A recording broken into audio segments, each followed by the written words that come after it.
Okay, so what we're going to do for today is we are going to learn how to graph a line just using the slope and the y-intercept. So we've done literal equations in the past, and a literal equation is just when you've got a whole bunch of variables and you're trying to solve for one variable. So if necessary, we want to make sure that we get the equation to slope-intercept form. Slope-intercept form is something that should be familiar to you, and it looks like this: y equals mx plus b. What you want to be able to do is identify the slope. And the slope is always the m, that's the rise over the run. And you want to identify the y-intercept, which happens to be the b. And you want to plot the y-intercept first. Notice how the y-intercept is the letter b, and I think that b stands for where do you begin your graph. From that point, from that y-intercept, you want to use your slope to locate your next point. And you're always going to go up and over to the right, or you're going to go down and over to the right. Okay, something I just noticed on number 4. If your slope is positive, again, I think you're going to go up and run right. If your slope is negative, you're going to go down and you're going to go right. You can do the up and left, but I'm always going to go, my slope is going to be whether I go up or down, positive or negative, and you'll see what I mean by that in a second. So I would probably change these notes a little bit, just a little bit. On 5, you want to draw a line, and because lines go on forever, you cannot forget to include the arrows. So basically what you need to do is make sure that you're into y equals mx plus b, pull out your slope, pull out your y-intercept, and start graphing from there. So number 1 is already in slope-intercept form. So what I would have you do on the side is say, okay, well, I know that my slope is 4, but as a fraction, it's 4 over 1. You always want top and bottom. My y-intercept is -1. So I need to begin my graph here at -1. And because it's the y-intercept, you're going to begin on the y-axis. So I'm going to go down to -1. It looks like I'm at 0, 0 because I'm not oriented well. But on your graph, make sure you go down to -1. Trying to get that a little bit better. And from that point is where I use my slope. The fact that my slope is positive, I'm going to go up the top number and I'm going to run right the bottom number. So positive slope means you go up and then right.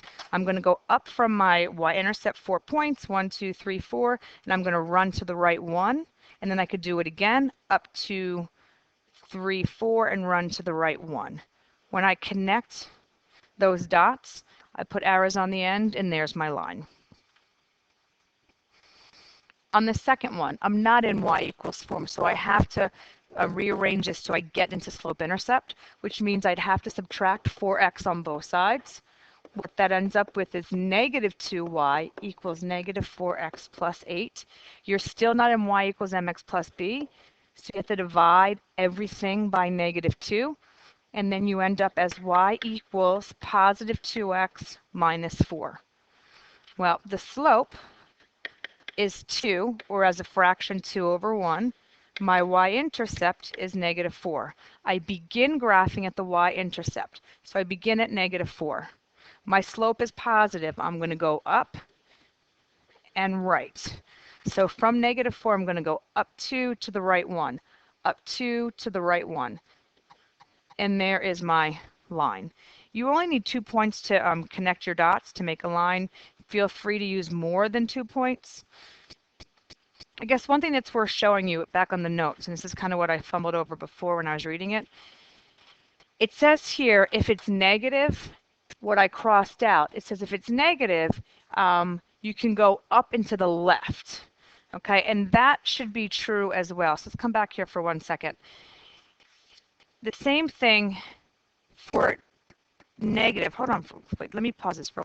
Okay, no, that was just completely wrong. So let me go back here. This is not even right. So what I crossed out stays crossed out. Okay? So negative, you're going to go down and to the right. Sorry if there's any confusion. Hopefully there's not. So for this one, we need to get into y equals mx plus b. We're close. We're not quite there. What has to be done is we need to divide everything by 4, and then we end up with y equals 3/4 x plus 4. Our slope, 3/4. Our y-intercept is 4. We begin on the y-axis at our y-intercept. From that point, it's positive, so we're going to go up 3 to the right 4. That'd be right here. And what you could do, instead of going up and to the right, you could go down and to the left. Down 3 to the left 4. And that would be your line. Let's try the next one. Get this into y equals, subtract 6x from both sides, and that gives you 3y equals negative 6x minus 12. Divide everything by 3. Y equals negative 2x minus 4. Your slope equals negative 2/1. Your y-intercept is negative 4. You begin your graph at negative 4, and now because it's a negative slope, you're going to go down, but you're still going to go to the right. Okay, so we're going to go down 2, 1, that's negative 4, 1, 2 to the right 1, down 2 to the right 1. The opposite of going down and right is going up 1, 2, and then going to the left 1. So up 2 to the left 1, up 2 to the left 1. And there's your line. Okay. Graph these two lines on the same grid, determine what kind of lines they are. So I'm going to color code these things, and I'm also going to label them. So my first one, I already have in y equals, slope is 2/1, y-intercept is negative 3. Begin at negative 3. I'm going to go up 2 to the right 1, up 2 to the right 1. I'm going to graph that line, and I am going to label it y equals 2x minus 3. The other line, I need to get it to y equals. I'm going to come over here. This becomes 3y equals 6x plus 12. Divide everything by 3. Y equals 2x plus 4. And now here what I'm going to do is have my slope 2/1. Y-intercept is 4. So now I begin at 4, up 2/1, up 2/1. Graph that and label it y equals 2x plus 4.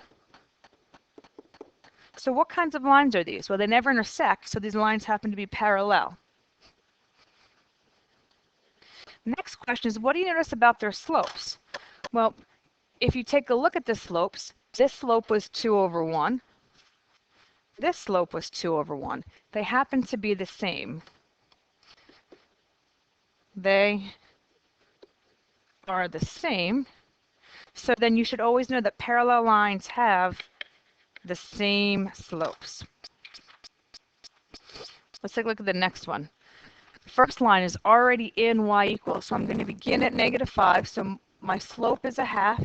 My y-intercept is negative 5. I'm going to begin at negative 5. I believe that's here. And then I'm going to go up 1.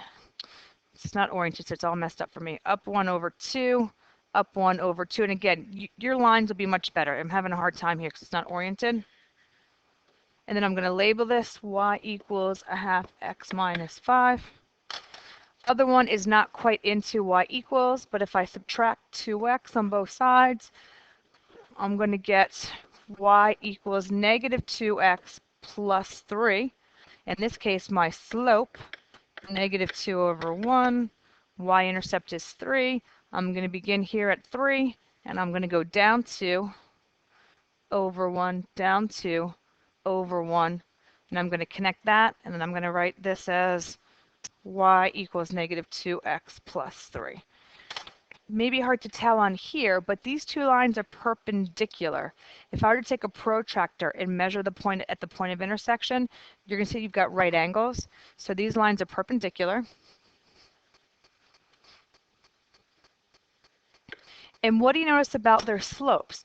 You should notice that they're almost the same number. Like here I've got 1/2, and here I've got negative 2/1. So they happen to be reciprocals, but one's positive and one's negative. So we tend to call those not reciprocals, but negative reciprocals.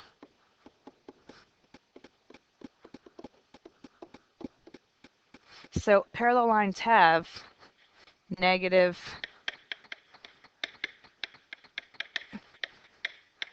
reciprocal slopes. What that means is if one of your slopes is A over B, the negative reciprocal would be negative B over A. All right, so that's it. So good luck on the